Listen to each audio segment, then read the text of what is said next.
자, 민주당도 똑같습니다. 네. 이재명 대표를 향한 안동 출마 요구에 민주당 내 설전이 오가고 있는데 네네. 험지 출마론을 놓고 친명 비명의 격돌이 이어지고 있습니다. 그렇죠. 민주당에서는 이재명 대표부터 음흠. 고향 안동에서 출마해서 험지 출마에 모범을 보이라는 목소리가 비명계 의원들 사이에서 나오고 있습니다. 네. 근데 이 대표는 침묵했어요. 네.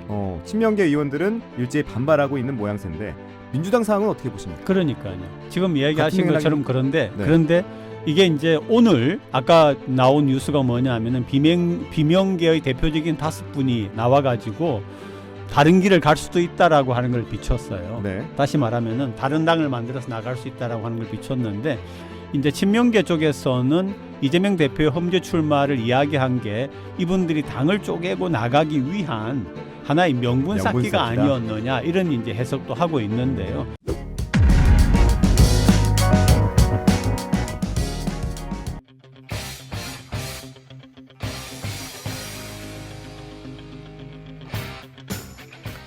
자, 한 주간의 정치 이슈를 짚어보는 정치인사이드 이어가겠습니다. 오늘은 한국정치학회이사 조경건 교수 함께합니다. 교수님 안녕하세요. 안녕하세요. 네.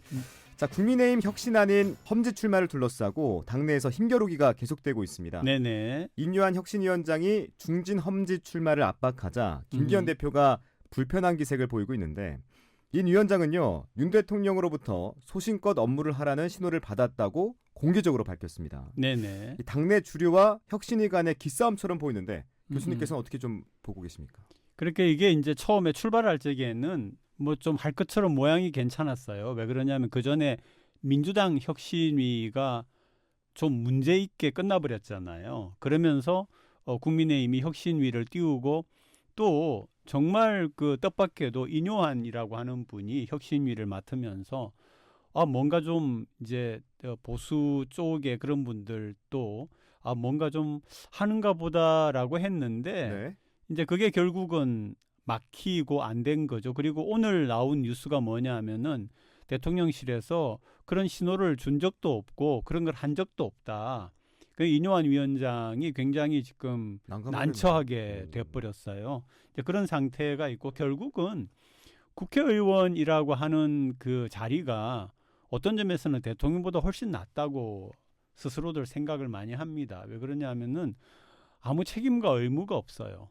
뭐 고함만 지르면 되고, 그다음에 질타만 하면 되고, 그다음에 이제 물론 굉장히 이게 대단히 중요하고 대단히 필요하고 또 어떤 점에서는 대단히 귀한 자리입니다. 네. 국가 운영에 있어서 예산이라든지 정책 같은 것들을 만들어 나가는 건데 네. 지금 우리 국민들이 과연 그렇게만 국회의원들을 보고 있는 건 아니잖아요. 굉장히 자기 욕심에 갇혀 있고 어떻게 하든지 공천도 받고 어떻게 하든지 또 당선되고 계속해서 국회의원 하고 또 이런 걸로 되어 있기 때문에 그런 그 절대적인 국회의원을 하는 분들이 가지고 있는 절대적인 이익에 부딪힌 거죠.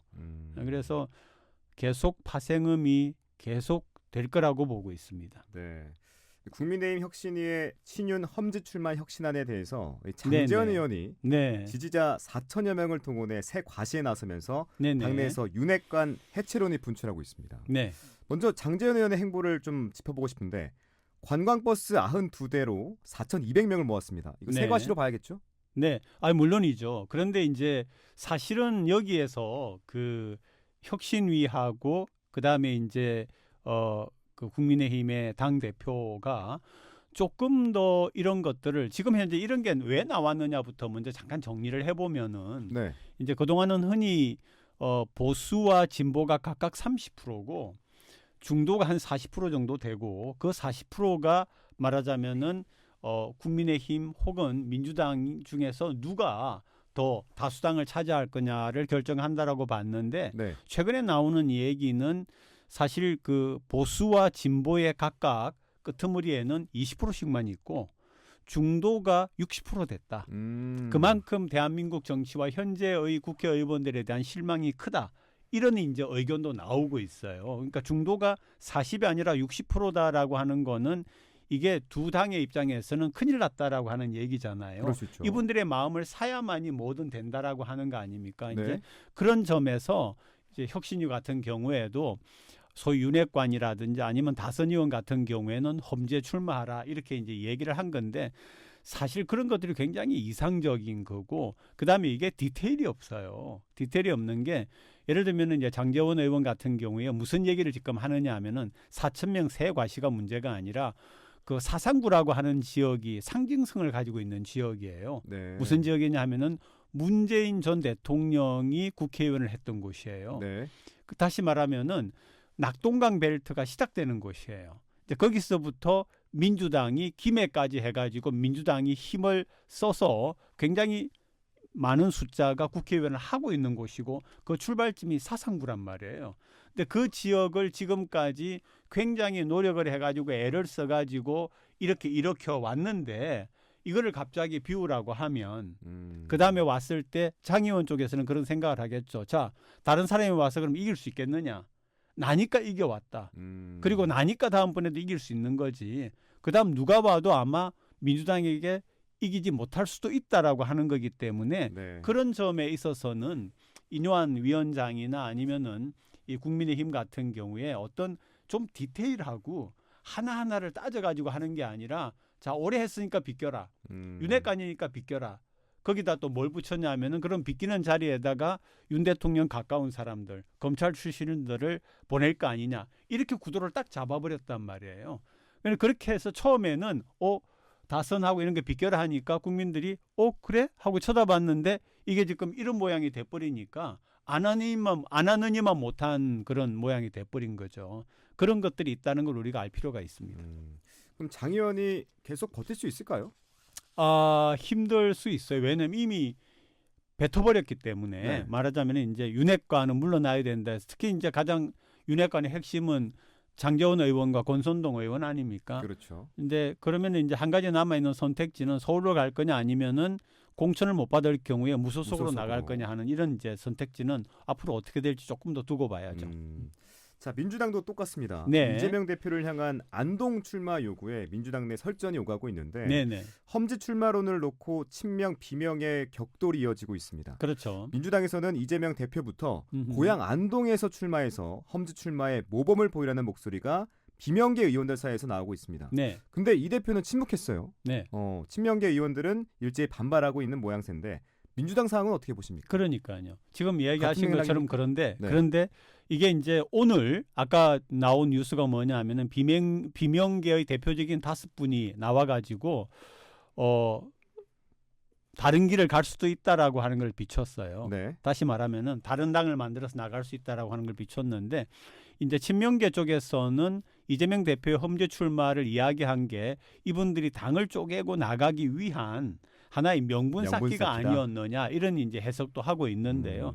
결국 내년 4월에 총선을 앞두고 네. 지금 국민의힘뿐만 아니라 또 이 민주당에서도 이런 잡음들이 생기고 여러 가지 문제가 생기는 거는 결국 근본적으로 보면은 40%에서 60%에 이르는 그런 어떤 그 중도의 분들의 그런 표를 받아가지고 다음 22대 선거에서는 다수당이 되어야 되는데 두 정당이 다 지금 위기를 느끼고 있다라고 하는 거고요. 앞으로도 국민의힘뿐만 아니라 민주당도 친명 비명의 대립이 있기 때문에 혼란이 계속될 거라고 봅니다. 조금 더 이것도 지켜보면서 어떤 식으로 정리가 되느냐를 봐야겠죠. 네. 내년 4월이니까 그렇죠. 네, 네. 하죠. 근데 아마 공천이 곧 시작이 될 거니까 그렇죠. 네. 공천이 시작이 되면은 뭐 탈당도 있을 거고요. 그다음에 새로운 정당도 있을 거고 해서 뭔가 구체적인 모습이 나타날 겁니다. 이번에는 이 메가 서울로 이어지는 이 메가 부산 또 불경 메가시티 재추진 공방으로 좀 이어지고 있는 부분을 여쭤보겠습니다. 네. 김포의 서울 편입에서 이 메가 부산 불경 메가시티 공방으로 이어지고 있는데 이 부분들은 좀 어떻게 보십니까? 그러니까 처음에 이제 그 서울 수도권에서 이겨야만이 그래도 절반 가량을 얻어서 윤석열 정부가 안정적으로 갈 수 있다라고 생각해서 띄운 게 바로 김포를 띄운 거거든요. 그래서 국민의힘이 띄운 거잖아요. 네, 그리고 초반에는 굉장히 좋았어요. 맞아요. 여러 가지로 오히려 민주당 같은 경우에는 이게 선수를 빼앗겼다라고 할 만큼 했는데 이것도 지금 실제로 시간이 지나면서 보니까 디테일 부분에서 지금 꼬이는 부분들이 생기지 않습니까? 이를테면 뭐 다른 도시들 같은 경우에 또 반발도 심하게 생기고 있고 그런데 그러다 보니까 윤 대통령이 이제 두 개의 축을 가지고 부산을 발전시키겠다라고 했던 얘기가 우습게 된 거죠. 왜냐하면 수도권이 서울 자체가 커져 버리니까. 그렇죠. 그래서 나온 것이 메가 부산인데 네. 지금 현재 그동안 해왔던 정치권의 행태를 볼 때는 결국 메가 부산도 총선용이 아니겠느냐. 내가 부산도. 네, 메가 부산도 총선용이다. 아하. 그러니까 근데 왜 그러냐면은 특히 이제 김해나 양산 같은 경우에도 한쪽은 지금 유보적이고 한쪽은 반대를 했는데 결국은 이 두 도시가 한 도시는 50몇만, 한 도시는 30몇만이거든요. 근데 김해하고 양산이 부산으로 편입되어 버린다라고 하는 것에 대하여서는 그렇게 찬성하지 않을 걸 봅니다. 근데 시민들은 찬성할 수도 있습니다. 제가 통계를 보니까 네. 아주 재미있고 유의미한 통계가 있었어요. 뭐였습니까? 부산에서 김해, 부산에서 양산, 김해에서 부산, 양산에서 부산으로 출근을 하거나 통학을 하는 사람들의 숫자가 3만 5천 명이었어요. 맞아요. 각각이. 많아요. 네. 굉장히 많아요. 많은 숫자죠. 그러니까 네. 이게 사실은 하나의 도시로 묶어도 되지만은 거기에는 정치 논리가 있기 때문에 쉽지 네. 않아서 결국 이게 또 총선, 선거를 앞두고 나오는 것이지 유야무야될 가능성이 있다라고 하는 비판의 눈이 높습니다. 자, 끝으로 1년 만에 네. 미국의 바이든 대통령과 중국의 시진핑 주석의 정상회담을 가졌어요. 했습니다. 네. 네. 이 심각한 사회 문제인 이 펜타닐 등 이 불법 마약의 이 제조와 밀매 대응에 양국이 협조하기로 했고요. 그렇죠. 그동안 이제 경색 국면이었던 군사 대화 채널을 복원하는데 네네. 합의를 했습니다. 네. 어떤 의미가 있는지 또 우리는 그럼요. 어떤 준비를 해야 이거는 될지. 뭐 예를 들면은 짚어주시죠. 이제 바이든 대통령 같은 경우에는 이제 재선에 도전을 하지 않습니까? 하죠. 그러면 결국 중국과의 관계를 잘 해야 된다는 거고요. 네. 바이든 대통령 같은 경우에는 이제 경제도 살려야 되는 문제가 있고 또 중국으로 인하여서 오는 그런 변수를 잘 다뤄야 되는 문제도 있고요. 그다음에 중국 같은 경우에도 지금 굉장히 그 내부 경제가 굉장히 어렵습니다. 어려운 이유가 미국으로부터 눈에 보이지 않는 제재나 압력 때문이죠. 맞아요. 반도체라든지 또는 뭐 그죠 배터리라든지 이런 문제가 있기 때문에 그 양자 간의 이해관계가 맞아 떨어진 거죠. 그리고 그 뒷면에는 지금 이제 미국 같은 경우에는 두 개의 전쟁에 사실은 개입이 되어 있지 않습니까? 우크라이나 전쟁도 그렇고 이스라엘 하마스 전쟁도 있는데 만약에 대만 해협에서 무슨 문제가 생긴다 그러면은 미국으로서는 굉장히 어려울 뿐만 아니라 바이든의 재선은 끝난다고 볼 수가 있죠. 그런 점에서 양자 간의 이해관계가 맞아 떨어지면서 잠정적인 휴전을 했다라고 보면 좋을 것 같습니다. 잠정적인 휴전? 예, 그래서 시진핑 주석도 뭐라고 했느냐 하면은 네. 앞으로 5년 안에는 대만에서의 무력 충돌은 없을 거다라고 얘기를 한 게 뭐냐면은 서로 같이 잘해보자. 잘하면서 서로 지금 급한 불이 있으니까 급한 불을 불부터 끄자라고 끄자. 하는데 합의를 했다라고 볼 수가 있는 겁니다. 네. 네. 좋습니다. 오늘 네. 정치학회 이사 조경건 네. 교수와 함께 정치 인사이드 만들어 봤는데 다다음 주에도 또 한번 정치 이슈 짚어보는 시간 갖도록 하죠. 네네. 지금까지 조경건 교수와 함께했습니다. 교수님 오늘 말씀 고맙습니다. 네, 고맙습니다.